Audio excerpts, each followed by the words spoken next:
Can I have everybody's attention, please? Can I have everybody's attention, please? Don't make me smack the gavel, please. No, everybody just clean up your last comment. The show on the road. Okay. All right. There's going to be plenty of speakers today. I was given 3 minutes, but I'll never take 3 minutes. I just have 4,000 or 5,000 words to read here. We'll be done in a couple minutes. But anyway, my name is Rick Okreshevsky. I'm the training director for the Carpenters Apprenticeship Program. And very honored to kick off today's events, which are going to be, I think, a very fulfilling day. And we're going to discuss a lot of labor management coalitions and how things work and how we get things done. And before we get too serious in the day, one of the things that I realized that we didn't get done, and I was going to give this little ditty to Bill Watercup, but I figured, nah, I thought about it, I'm taking it. One of the things that we have not done in this center is a place to hang our jackets. So what we realize we have to do immediately, okay, is get somewhere to put our coats. So we're going to work on that, and the next time you visit us, it'll be right underneath the steps here, because we've been wondering what to do with that space for the last 3 or 4 years, so we're on it. So anyway, my name is Rick Okreshevsky. I'm the director. I've been a carpenter now for 38 years. I've been blessed to get through the apprenticeship program and work through all the way to the position that I have now as the director of training. Ray Vogel, the past director's in the room today. So if I do well, it's because of me. If I do bad, it's because of Ray. And just some of the rules here, not rules, but just some of the things we want to think of is the restrooms are right around the corner here to that small door, this single door. And then if there's an emergency, you know, just let any one of us know or upstairs at our reception desk if there's any problems or anything that anyone needs, let's let us know and we'll take care of it, okay? I've been asked just to take a few moments to talk about the history of apprenticeships, and I really struggled with that because I'm not sure what to say. You know, I say these things a lot and I talk about it a lot, and I thought, how can I do something quickly to just talk about it? Well, if we think about this in our personal lives, and if we think of ourselves as parents, we are the journeyman teaching, or journeywoman, teaching our youth to grow up. And if you look at an apprenticeship program, the way that it was looked at years past, that's really how it was looked at, and it was called an instructional form of apprenticeship. And that's who we are as parents, and that's who we were derived at as journeymen, teaching our apprentices how to become journeyman carpenters or journeyman tradespeople, who we have out in the hallway today, many of the trades that enjoy building the buildings that we build in our environment today. So that went on for a few years, and that was derived back in the guilds in Europe. So that's sort of how that all came to play. But those things change, you know, nothing stays the same forever. And some of the changes that happened were economic needs. You know, the first idea was to raise your children, teach people how to farm, teach people how to build the barn, do all those kind of things. But then economics came into play, and businesses started to come into play and to do business. And so an economic form of apprenticeship became very imperative over the years. And that worked for a long time, but as things keep growing, we've evolved into the more collaborative process that we have today. You know, years ago, whenever it was the length of time was not structured. So you could be an apprentice for anywhere from 3 years, 4 years, 8 years, 10 years, whenever somebody determined it was time to move you on. But what has happened is, because business has to run a little more structured, and our jobs have to start and end within a given time frame typically, what has happened is our apprenticeship programs have become more structured. And what we have been able to do, I think very well, is to work in collaboration with our companies, and both needs are respected and understood. And that's much appreciated by by us here at the apprenticeship program and through our organization. So being able to work with our businesses, being able to satisfy their needs, and being able to also accomplish a family and life-sustaining job for the young people that come through our doors are very important to us. So we hope we can grow and keep moving forward with that. That being said, that's enough for me. Okay, there's plenty of stuff going on today. The last thing that I'd like to do is a little housekeeping is, do we have people that would like to take a tour of our building today? If you could just do a show of hands real quickly. I guess we're looking at 1, 2, 3, 4, 5, 6, 7, 8, 9, 10, about 20 people. Okay, that'll let us know how many. I think lunch is around at 11:30. We could eat some lunch, and then I will have myself and a few people right in this room to then meet and take some tours around the building. That takes about a half an hour. We can actually do it as quick as it need be. You can tell us how long you need. So we're looking at a couple tours. So that's great. So let's quit my chatter, and I'd like to introduce Quentin Bullock, the president of CCAC, and he'll take it from here.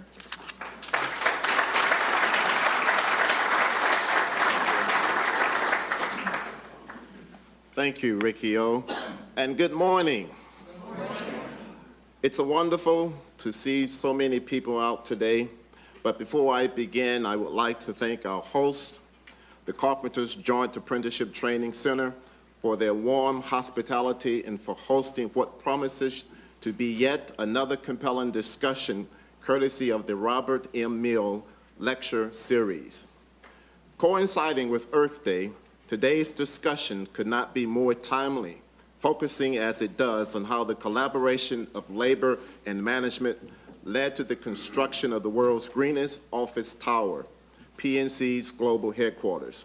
We will hear from 4 accomplished panelists who will share their personal insight into the construction of PNC's groundbreaking headquarters, a building that utilizes innovative green technology, including solar energy, rainwater collection, reuse and retention systems, and other state-of-the-art technologies.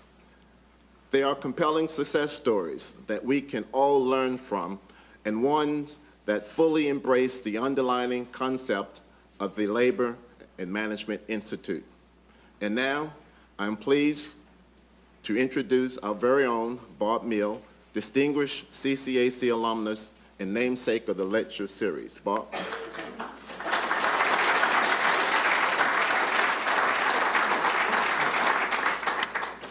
Thank you all for being here today. I am humbled by your presence, and welcome to the Carpenters campus of CCAC. Billy Watercott doesn't know that yet. This is the first time we've taken a lecture off campus, and we're excited that it would be here, because those of you who are going to take the tour, you won't believe what you're going to see. So thank you for coming today. Just a few remarks. I've been waiting for this lecture since the very first one. When we came up with the lecture series idea, coming from the construction industry, I was very proud of what the trades have done with their apprenticeship programs, and I was a member of the apprenticeship training committee for the ironworkers for 10 years. And I wanted people to know what's going on. This is just one place of many apprenticeship training centers in Western Pennsylvania that will blow you away. The things that you see, the buildings that have been erected, and the programs that have been put together are amazing. And we wanted to do this for the very first lecture, but we couldn't get it together. And unfortunately, here we are at the 11th lecture, and we're finally here. So we got here. I want to thank today our friends from the Carpenters, from PJ Dick, from PNC Financial Services, for honoring us with their presence, so that we can get a good idea on this Earth Day about the greenest building maybe in the world. A couple of things, housekeeping. Probably the most important thing is this little white card. In a way that we do at all of our lectures to try to keep things organized is we ask you to put your questions on this card, and you'll see people around. You can just raise the card up and they'll grab it, And then the unsung hero of the lecture series, Bill Flanagan from the Allegheny Conference, will go through them, put them together in an amazing couple of seconds, and we'll have a very interesting question and answer session. I wanted to fill you in on a couple of other things. The Labor and Management Institute second semester ends on the 29th. And so there's the very aggressive summer session that the students will go through, most of which is online, and then finish up at the end of the next semester, the spring semester. It has been an amazing experience for everybody in it. The students will tell you that. And those of us who work behind the scenes in the advisory committee, and also the instructors, Dr. Cavalier, and our consultant on the program, Dr. Charlie McAllister, can tell you that this is an exceptional group. They have a lot of work ahead of them in the next 2 semesters, very rigorous curriculum, and we have some plans to sit with those students to ask them what was right and what was wrong, and potentially retool it and work toward something that I've been coveting is a credential that will come as a result of it. I want to draw your attention to the program today. And this is something that you've seen if you've been to our lectures, seen our literature. There's a very simple little symbol in there called the ampersand. And that's not there by accident. It would have been very easy for us to say labor and management, or labor management, or labor/management, as all of the phrases have been throughout the years. We chose to use the ampersand because it's and. Everything that we do in the Labor and Management Institute has a labor component to it and a management component to it. The ampersand is actually, I did some research on it. It's actually the 27th symbol of the alphabet. Did anybody know that? I didn't know that. And at one time, the ampersand stood for and per se, and by itself. So X, Y, Z, and by itself. Well, it was hard to say and even harder to write. And so what happened was, over time, and per se became colloquialized, and it came out to be ampersand. So the ampersand is very important in this program because it denotes and. There's no labor management. There's no labor/management. It's labor and management. And that's something that we've been professing ever since we got the program together. I'd like to introduce Jason Fink now. Jason is the executive director of the Builders Guild of Western Pennsylvania. But I want to tell you a story about Jason very quickly. We had asked Jason to serve on the advisory committee. And we talked in the advisory committee several months ago about having this program here. And so we put it together in a rough form, and then we left. Jason and Mac were going to take control. I stopped after the meeting to have lunch, and on the way home, I got a call from Jason. Okay, we got everybody. They got a commitment from PNC for a speaker. They got Cliff Ralph for a speaker. They got Billy Watercott in 2 hours. 2 hours they put the program together. I can't tell you how hard it is to put a program together. We've done many of these, and it's amazing to me that we could do it in 2 hours. So let me introduce to you from our advisory committee, Jason Fink.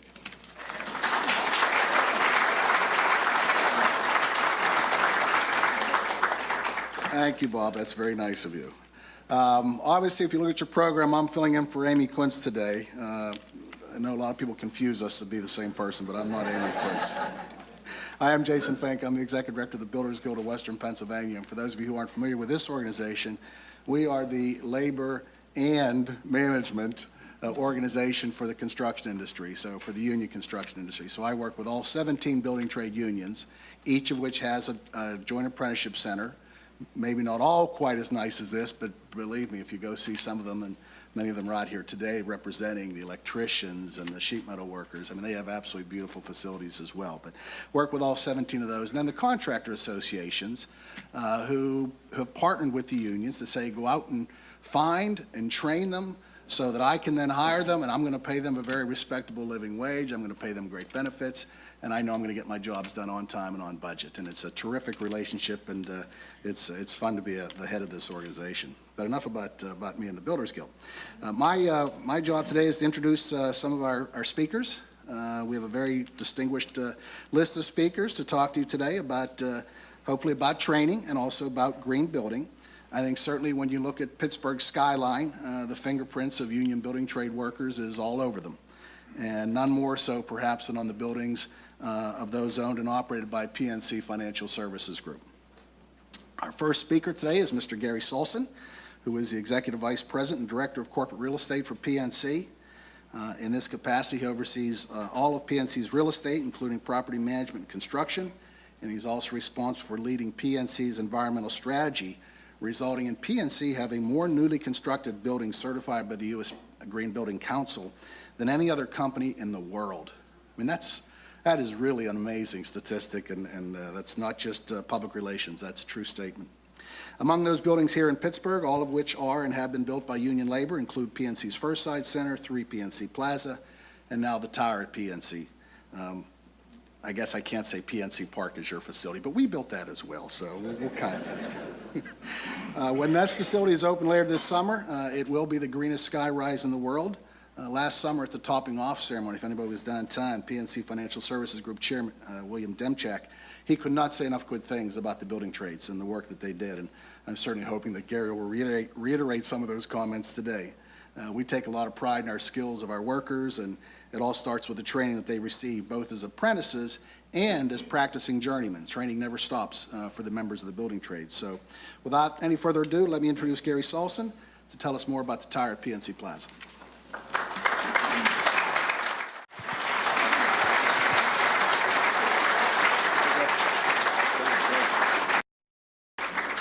It's truly amazing, isn't it? That's going to be exciting to see it when it's done. Before I introduce our next speakers, I do want to acknowledge County Executive Rich Fitzgerald that came in. Rich has been a terrific partner with the building trades. I think he truly recognizes the value of the joint apprenticeship training, and it's very important we keep remembering this is joint. These are not union apprenticeship centers. These are joint apprenticeship centers. Finances that partnership by the contractors and the unions, all privately financed, no tax dollars in these facilities. So these are great resources for the county, for the state, and for all of us as taxpayers.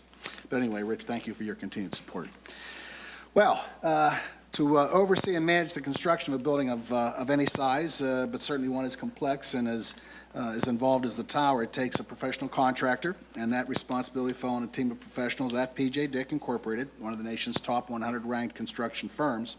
It's led by Cliff Rao, who, in addition to serving as CEO of P.J. Dick, also serves as CEO of Trumbull Corporation, Lindy Paving, and probably 4 or 5 other companies I don't even know about, quite frankly.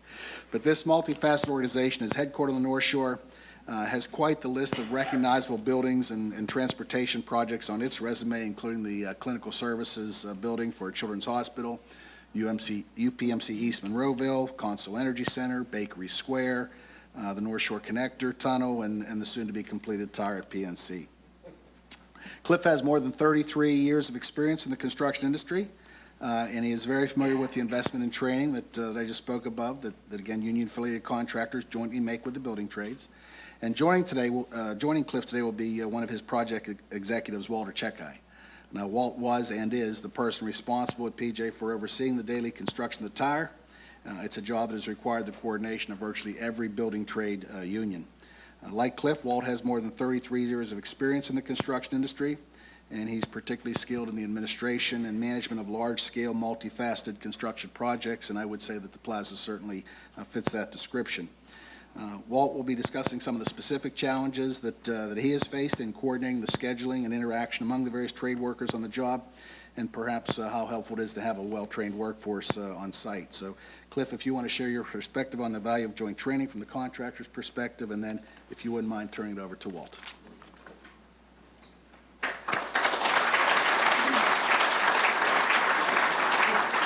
Thanks, Jason. Gary, I've heard your talk before, and I'm amazed each time.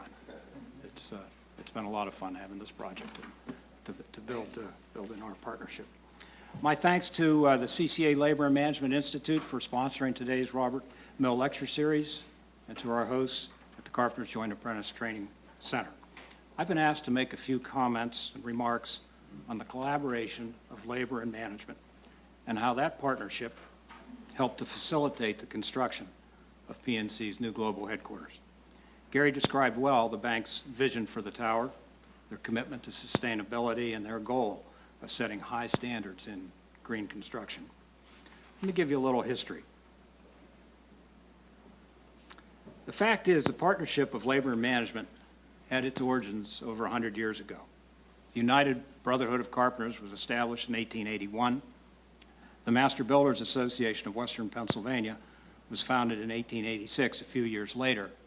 And each company that was part of the Master Builders at that time was signatory to the collective bargaining agreement with the carpenters.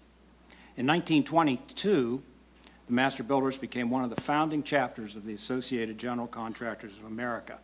AGC is the largest and most influential construction industry association.